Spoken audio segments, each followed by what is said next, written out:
कारण निश्चित तुमच्या सगळ्यांच्या कार्यक्रमाची तिथून येताना संख्या दिसते, तर तिथं येताना फक्त महिलाच दिसत होत. आता एवढ्या राजकीय प्रवासात कमी वेळच्या भैया आपल्याला अनुभव आलेला आहे. एवढ्या संख्येने महिला फक्त देवाचा काहीतरी कार्यक्रम असतात तरच येतात, नाही तर येत.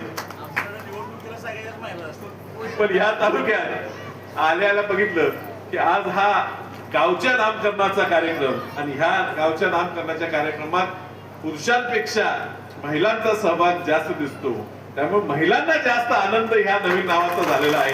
असं म्हणून मी म्हणतो की आता महिला ह्या ठिकाणी प्रतिनिधित्व 50% राजीव गांधींनी सुरुवात केली, पंचायती राज म्हणून दिलं, आणि आता दिल्लीतनं आमदार आणि खासदार सुद्धा आता महिलाच होणार आहेत.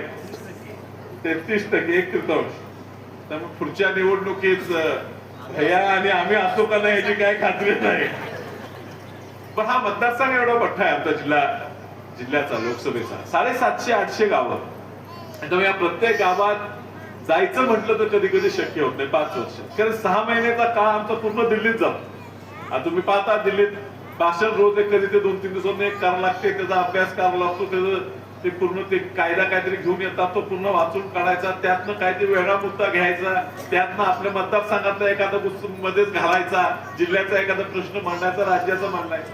6 महिने दिल्लीत गेले, राहिले 6 महिने इथं.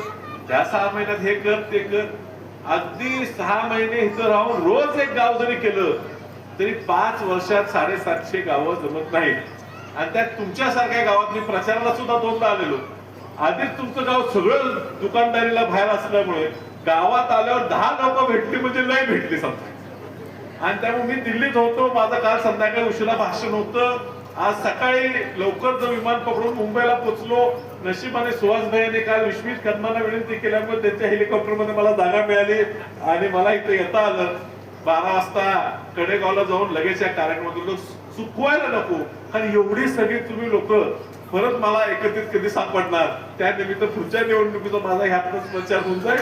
हा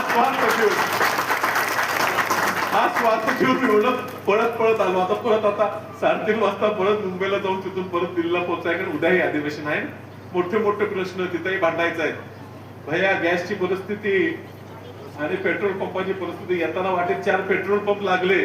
प्रत्येक पेट्रोल पंपच्या फार 100 गाड्या उभ्या होत्या. मोदी साहेब रोज सांगतायत काळजी करू नका, काळजी करू नका, कुठेही अडचण नाही.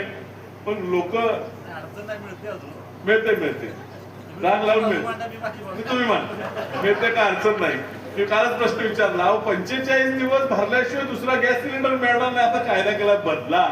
कारण मोठी कुटुंब आहेत, पुन्हा आमच्या माता भगिनीला चूल फुका लावू नका म्हणजे झालं.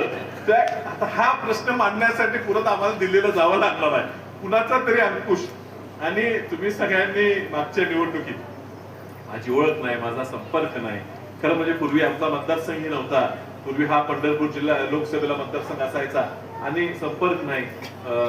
भाऊही त्यावेळेला आपल्यात नव्हते आणि भैया आता बोलून गेले विरोध होते, पण भैयांचा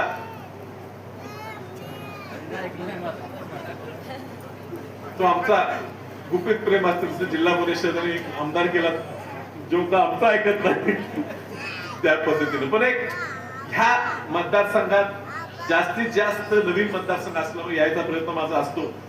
कामाचे व्यापक होत नाही. तर एवढा सुंदर तुम्ही कार्यक्रम घेतलात आणि मला आग्रहाने बोललो. मी म्हणत चालतंय मी आलो, नाही तर नाही म्हणते. मी त्याला सांगितलं मला येणं शक्य नाही, तरी सुद्धा माझा फोटो टाकला, नाव टाकलं.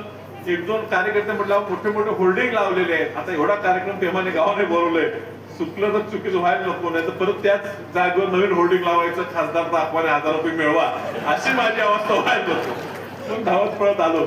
आता आले म्हटलं, आता पण लक्षात आलं की स्वागताच्या भाषणात सांगितलं यादी कामाची दिली, चला त्या निमित्ताने का असताना आज आम्हाला बोलवलं. तर आज ह्या ठिकाणी खूप दिवस लागले. मी खासदार झाल्यापासून पहिली आमची जी जिल्हा नियोजनची डीपीडीसीची मीटिंग झाली, त्या मीटिंग मध्ये अजून सुहास भैया काय आमदार नव्हते, पण ते सदस्य नियोजन समितीचे होते. आणि त्या दिवशी पण ते सांगत होते, अहो तिथं टाकी पाडली नवीन बांधायला, नागपूरकडे प्रकरण का जावं लागतं. ते मॅडम होते आमच्या त्यावेळेला, कटके मॅडम, त्या म्हणायचं ते नागपूरला गेले परवानगीला, नागपूरला गेले परवानगी. हे नागपूरला जाऊन येऊन त्यांची बदली बी झाली, नवीन माणूस बी आला तरी बांधायला परवानगी मिळत नाही.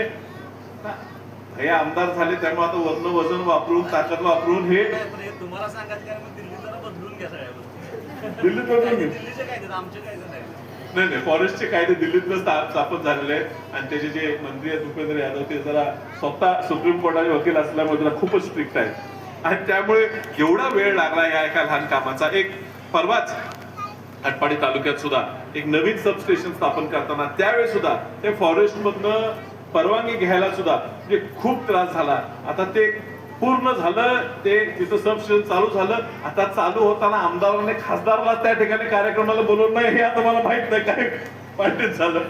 पण काम विकास करून घ्यायला खूप बारकाईने लक्ष द्यायला लागतो आणि तुम्ही सुदैवी आहे तुमचा तालुका की अनिल भाऊंसारखे लोकप्रतिनिधी तुम्हाला मिळाले. मी तुम्हाला सांगतो जिल्ह्यात सगळ्यात जास्त नोंदलेले रस्ते हे खानापूर तालुक्यात आणि आटपाडी तालुक्यात पुन्हा झालेले आहेत. अनिल भाऊ आता खासदार म्हणून आम्हाला कधी तो ग्रामाचा निधी मिळतो 30-54, 50-54. आमच्याकडे रस्तेच नसतात. तुमच्याकडे एवढ्या मोठ्या मोठ्या प्रमाणात रस्ते तयार झालेले आहेत, ग्रामा नंबर पडलेला आहे, इजेमा नंबर पडलेला आहे, मुख्य जिल्हा मार्ग रस्ते पडलेले आहेत. अगदी पंचायत समितीपासून काम करत असल्यामुळे अनिल भाऊंना जो बारकावा होता तो बारकावा लोकांच्या फायद्याचा हा निश्चित झालेला आहे आणि त्यात स्वतःच्या पद्धतीनं सुहास भाईयांना सुद्धा पंचायत समिती, जिल्हा परिषद, विधानसभेत आम्ही डायरेक्टच वर्ण पडलो लोकसभेत, खालना आमचा अनुभव नाही. पण खाली असलेले आमदार हे अगदी पंचायत समिती, जिल्हा. एबीपी माझा, उघडा डोळे बघा नीट.